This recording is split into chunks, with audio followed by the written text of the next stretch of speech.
Obrigado por sintonizar a Conexão da Fé, o programa em que o ajudamos a conectar-se com Deus.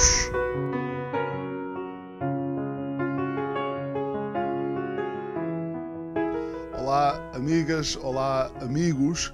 Este é o programa Conexão da Fé e este programa procura ligar-nos com Deus através daquilo que encontramos escrito nas palavras que Ele nos deu.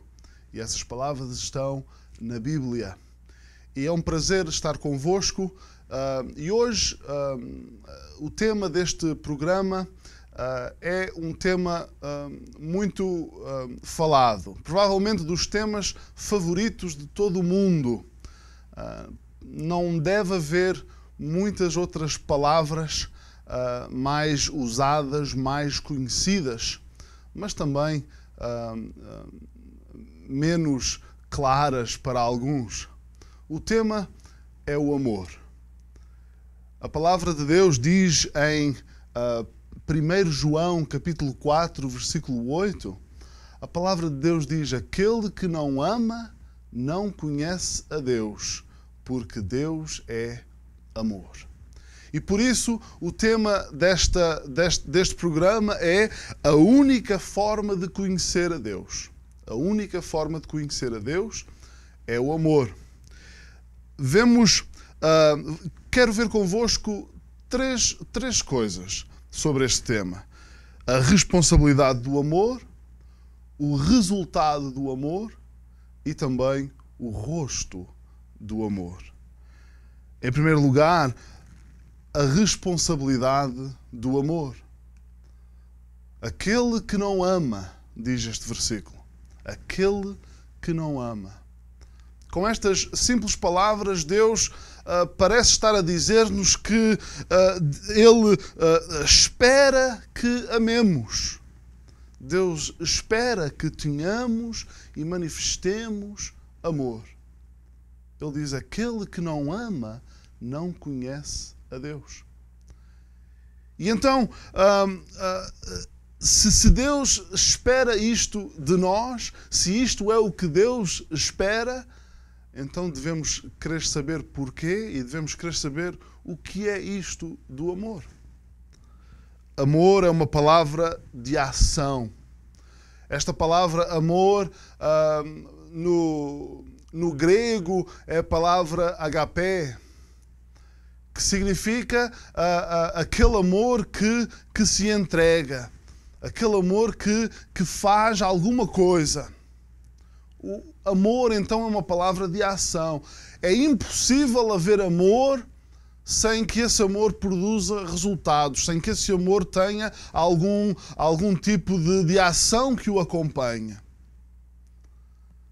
O amor, então, não é um sentimento. Quando nós lemos aqui na Palavra de Deus, neste versículo e noutras passagens muito importantes e muito conhecidas, falar de amor, o amor não é um sentimento. Não é esse tipo de amor que Deus espera de nós e não é esse tipo de amor que está na própria essência de Deus. Amor, às vezes, nas nossas Bíblias, talvez aquelas versões um pouco mais antigas, esta palavra amor muitas vezes era traduzida por caridade. A palavra caridade tem evoluído no seu significado ao longo dos tempos e hoje em dia caridade, quando pensamos em caridade, estamos a pensar talvez em esmolas, talvez em ajudar, mas a palavra caridade tem nela um significado profundo, que é aquele amor que tem que produzir um resultado, aquele amor que tem que ser colocado em ação. Em João, capítulo 3, versículo 16, provavelmente um dos versículos mais conhecidos da Bíblia. A Bíblia diz: porque Deus amou o mundo de tal maneira que deu o seu Filho unigênito, para que todo aquele que nele crê não pereça, mas tenha a vida eterna. Repararam neste versículo? Porque Deus amou o mundo de tal maneira que deu o seu Filho unigênito. O amor de Deus pelo mundo, o amor de Deus por mim e por você, sim, Deus ama-nos, Deus ama-o a si. O amor de Deus é um amor que produziu um resultado. Deus amou o mundo de tal maneira que deu o seu Filho unigênito, o seu único Filho. Dificilmente alguém daria a vida do seu filho, da sua filha, pelo seu melhor amigo. Mas a Bíblia diz que Deus prova o seu amor para conosco em que Cristo morreu por nós, sendo nós ainda pecadores. Temos então a maior prova de amor. Por isso é que vemos claramente que este amor, o amor que Deus espera de nós, o amor que é da nossa responsabilidade, este amor não é um sentimento. Sentimento é ter frio, ter calor, ter uma emoção. Este amor de Deus é muito mais profundo do que isso. Um exemplo que encontramos nas Escrituras, precisamente disto que eu estou a falar, é quando Jesus nos diz que nós devemos amar os nossos inimigos. Ora, se alguém me agride, se alguém vem ter comigo com más intenções, imaginem um ladrão que me assalta e que vem armado com uma faca e naquele momento em que ele me aponta a arma, eu digo assim, olha, estou a sentir uma enorme quantidade de amor por ti. Isso é ridículo. O amor não é um sentimento. O amor é uma responsabilidade. Nós, ao amarmos, colocamos em ação esse amor. Jesus ensinou que uma das marcas de ser um cristão sincero é o amor que esse cristão tem por outros cristãos. Aliás, o nosso versículo que estamos a ver neste momento, o nosso versículo fala precisamente desse facto. O livro de 1 João ajuda-nos a entender as características daqueles que são realmente salvos. Aqueles que já nasceram de novo porque puseram a sua fé em Jesus Cristo. E uma das características precisamente que têm aqueles que já nasceram de novo é a característica do amor. O amor pelos outros crentes. O amor pelos irmãos e pelas irmãs em Cristo. Aquele que diz, eu sou crente, mas não gosta de crente. Não quer falar com crente. Não quer estar rodeado de crentes. Não gosta de ir à igreja porque não quer ver outros crentes. Aquele que diz que é crente, mas não tem amor, não manifesta amor pelos outros crentes, existem boas razões para duvidar se essa pessoa algum dia conheceu Jesus como seu Salvador. Aquele que nasce de novo vê o amor de Deus derramado no seu coração. Nós, em Portugal, no Sul, no Algarve, na cidade de Albufeira, em 2005 nós começámos um ministério voltado para as pessoas de língua inglesa. A razão para isso é muito simples. O sul de Portugal é uma região, como todos sabem, lindíssima, e pessoas de todo o mundo querem visitar aquela região pelas suas praias, pelo clima. E então, ali no Algarve, muitas pessoas de língua inglesa acabam por se reformar e viver ali o resto das suas vidas. E essas pessoas não têm necessidade de aprender a língua portuguesa, e então nós entendemos que devíamos começar aos domingos um culto para alcançar as pessoas de língua inglesa ali no sul de Portugal. E os nossos cultos eram muito simples, mas nós colocávamos convites nos hotéis para que aqueles que estivessem a visitar a nossa cidade pudessem saber que tinham ali um culto de língua inglesa. E então, para além dos residentes, nós também estávamos a alcançar aqueles que nos visitavam, os turistas. E era incrível o tipo de comunhão que nós tínhamos ali aos domingos naquele culto de língua inglesa. Juntavam-se ali pessoas que só estavam na nossa cidade uma semana, 2 semanas, alguns um pouco mais tempo, e juntavam-se ali pessoas de vários países. Eu estou a lembrar-me de Inglaterra, Irlanda, Escócia, Jamaica, Estados Unidos, Holanda, Alemanha, pessoas de várias proveniências, pessoas que não se conheciam umas às outras, mas conseguíamos ter uma comunhão em Cristo que o mundo tinha dificuldade em entender. Como é que é possível que pessoas que não se conheciam umas às outras, pessoas que nunca se tinham visto, estavam ali a ter comunhão umas com as outras naquele momento de culto? Este é o amor de Deus, derramado nos corações de todos aqueles que já nasceram de novo. Minha amiga, meu amigo, você já nasceu de novo. O novo nascimento acontece quando o pecador admite que é pecador diante de um Deus santo. Admite que é incapaz de se salvar a si mesmo e confia no único remédio que Deus providenciou para a sua salvação, o Senhor Jesus Cristo. Eu lembro-me do dia em que eu recebi Jesus para ser o meu Salvador. Que dia maravilhoso! Eu sei que um dia verei a face do meu Deus. Alguém disse que a fé é acreditarmos naquilo que não vemos. E um dia iremos ver aquilo em que acreditamos. Eu sei que o meu Salvador vive, eu sei que um dia estarei com Ele para sempre. Você já tem a certeza da sua salvação? Aqueles que são salvos, então têm o amor de Deus derramado em seus corações e não podem esquecer que esse amor é uma responsabilidade.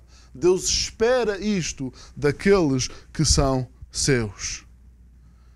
Jesus, na sua oração, em João capítulo 17, Jesus, na sua oração, ora pelos seus discípulos, ora por aqueles que ainda iriam crer nele. Uma oração maravilhosa no Evangelho de João, capítulo 17. E naquela oração, Jesus pede ao Pai para que os seus discípulos evidenciassem ao mundo o seu amor uns para com os outros, para que o mundo visse a forma como eles se amavam. Eu gosto quando nas nossas igrejas, antes e depois dos cultos, os crentes se cumprimentem uns aos outros, os crentes abraçam-se, os crentes evidenciam que sentiram a falta uns dos outros, os crentes evidenciam, mostram o amor que sentem uns para com os outros. O amor então é algo que se mostra, o amor é uma responsabilidade. Os crentes podem ser tentados a esquecerem-se da responsabilidade do amor. Eu penso que nós devemos aplicar estas palavras às nossas vidas e devemos aproveitar todas as oportunidades que Deus nos dá para mostrar amor uns aos outros, crentes para com crentes, mas também crentes para com o mundo descrente. A Bíblia diz claramente neste versículo: aquele que não ama não conhece a Deus. Falámos da responsabilidade do amor, mas também podemos falar um pouco do resultado do amor. O versículo diz: aquele que não ama não conhece a Deus. Então, muito simplesmente, podemos dizer que o resultado do amor é conhecermos a Deus. É tão maravilhoso poder dizer: eu conheço a Deus. Uma vez eu estava a tentar falar de Cristo para um homem que conhecemos na nossa cidade e esse homem achou muito estranho que eu tenha dado a indicação de que eu conhecia a Deus. Como é que você conhece a Deus? Disse ele. De onde é que você conhece a Deus? Você já viu Deus? Eu expliquei que eu não tinha necessidade de ver Deus para crer que Ele existia. Eu aproveitei para dar o mesmo exemplo que Jesus deu quando estava a falar mais ou menos sobre o mesmo assunto. Jesus disse, já alguma vez viram o vento? Nós não conseguimos ver o vento. O vento é invisível. Será que, por não conseguirmos ver o vento, isso significa que o vento não existe? E dizem-me, é um pouco... não devia estar a falar assim. Todos sabemos que o vento existe. Todos sabemos que o vento é uma realidade. Como é que sabemos se nós não conseguimos ver o vento? Mas consigo ver os resultados do vento. Então eu não preciso de ver a Deus para saber da sua existência, porque a sua mão está em tudo aquilo que nos rodeia. Mas aquele que conhece a Cristo ainda tem mais uma forma de conhecer a Deus. A forma mais maravilhosa de conhecer a Deus. Nascer de novo e ter o amor de Deus derramado nos nossos corações. Aí podemos conhecer a Deus. Aquele que não ama, não conhece a Deus. Mas aquele que ama, aquele que encontra o amor de Deus, o aplica à sua vida, recebe a salvação, recebe o perdão de Deus. E então esse sim conhece a Deus.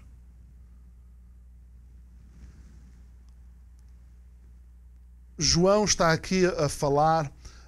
neste versículo que nós vemos aqui, João está, de certa forma, a escrever a estes crentes, de certa forma, a dizer-lhes para porem em causa a sua salvação.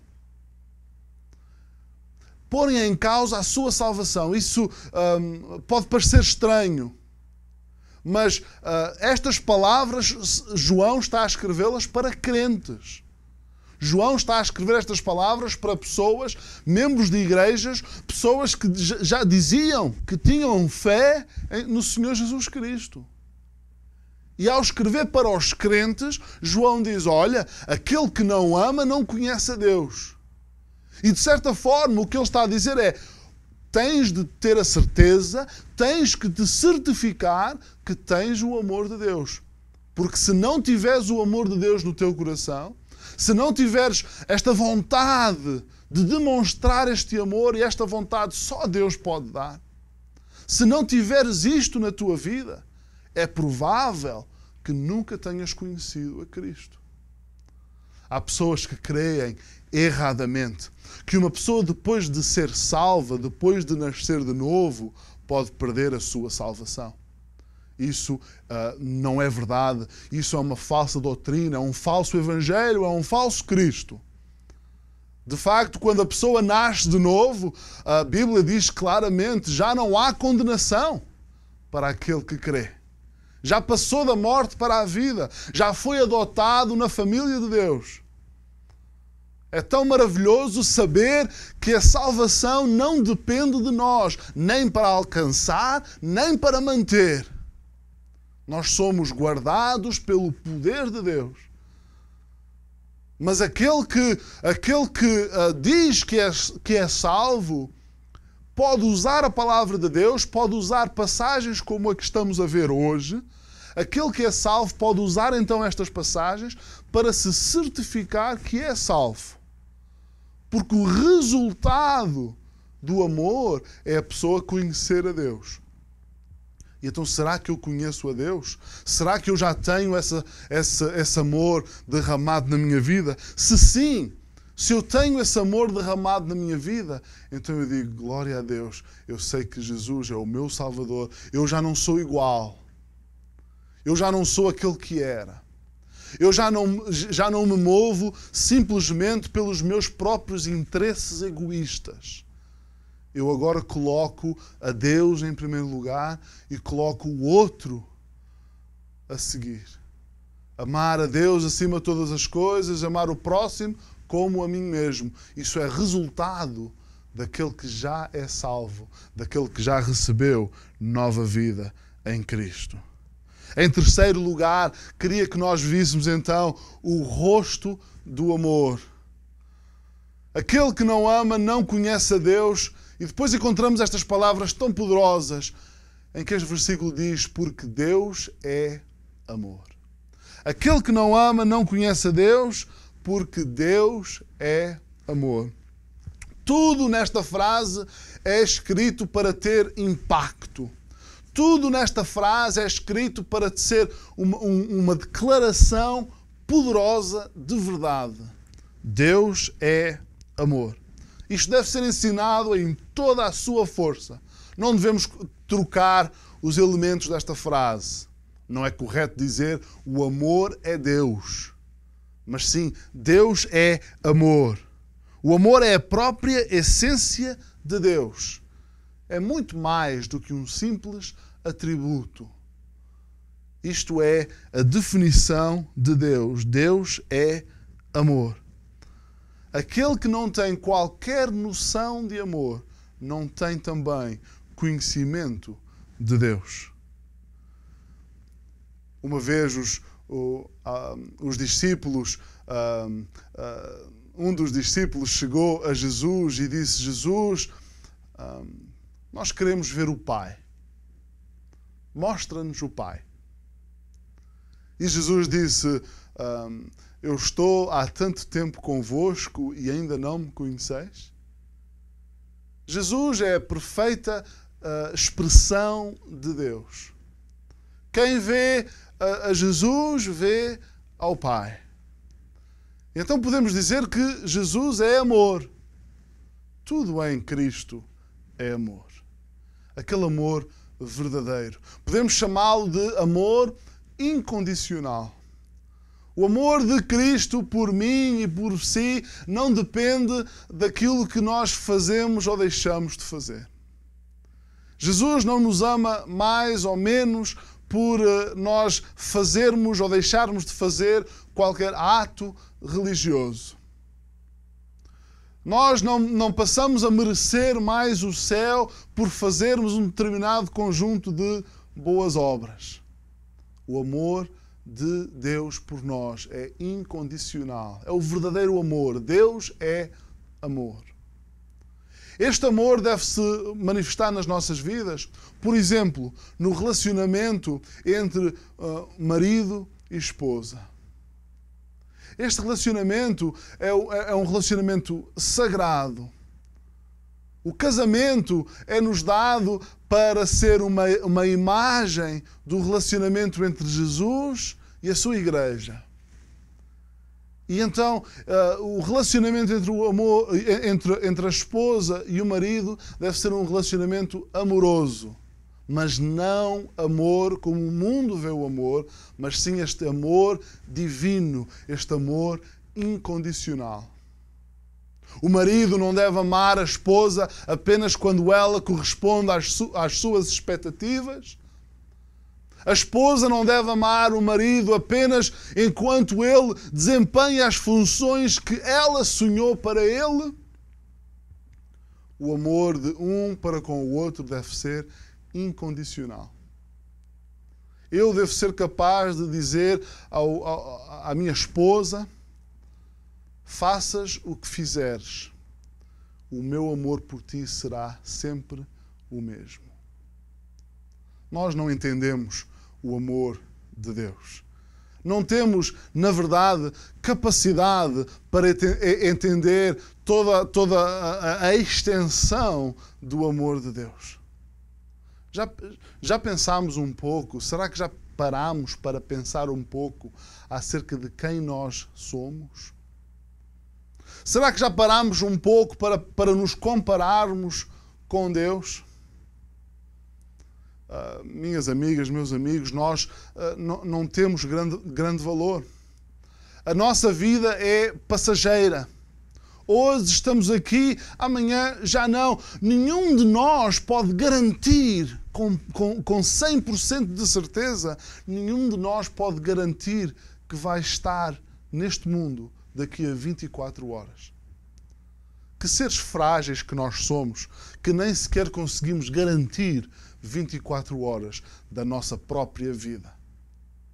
E nós temos grandes sonhos, grandes ambições, mas falhamos. E falhamos tantas vezes. Falhamos naquilo que dizemos, falhamos naquilo que sentimos, falhamos naquilo que fazemos. Quantas vezes já fizemos a Deus orações grandiosas? Senhor, eu serei isto. Senhor, eu serei aquilo. Senhor, eu irei te seguir para onde tu fores, para onde tu quiseres. Eu falarei o que quiseres que eu fale. Eu irei para onde queres que eu vá. E fizemos essa oração, fizemos essa declaração de boas intenções e depois, logo a seguir, falhamos na primeira oportunidade. Eu lembro-me dos discípulos de Jesus que disseram-lhe a ele: Senhor, ainda se for preciso morrer por ti, dar a nossa vida, eu dou a minha vida por ti, disse Pedro. E logo a seguir, quando prenderam Jesus, a Bíblia diz que todos os discípulos fugiram. Assim somos nós. Boas intenções, mas falhamos tantas vezes. Sabemos o que é certo, mas tantas vezes não o fazemos. Mas mesmo assim, o Deus Todo-Poderoso, sabendo tudo isto, deu o seu Filho para morrer em nosso lugar. Lembrando novamente o versículo João 3,16, porque Deus amou o mundo de tal maneira que deu o seu Filho unigênito para que todo aquele que nele crê não pereça, mas tenha a vida eterna. Nós devemos então ter a certeza que já temos o amor de Deus derramado em nossos corações. Você tem a certeza? Quem sabe você já teve este amor de uma forma ainda mais abundante e tem-se desviado da sua responsabilidade do amor. Que possamos então confiar em Deus, sabendo que quanto mais conhecermos o amor, quanto mais praticarmos este amor em manifestações puras de amor, mais próximos estaremos de Deus. Porque, tal como vemos nesta passagem, Deus é amor. Quanto mais conhecermos Deus, mais iremos amá-lo. Porque tudo em Deus é digno do nosso amor. Minhas amigas, meus amigos, se quiser mais informações sobre o grande amor de Deus por si, não hesite. Contacte um dos contactos que aparece no seu ecrã e teremos gosto em falar-lhe diretamente sobre o amor de Deus. Muito obrigado pelo seu tempo.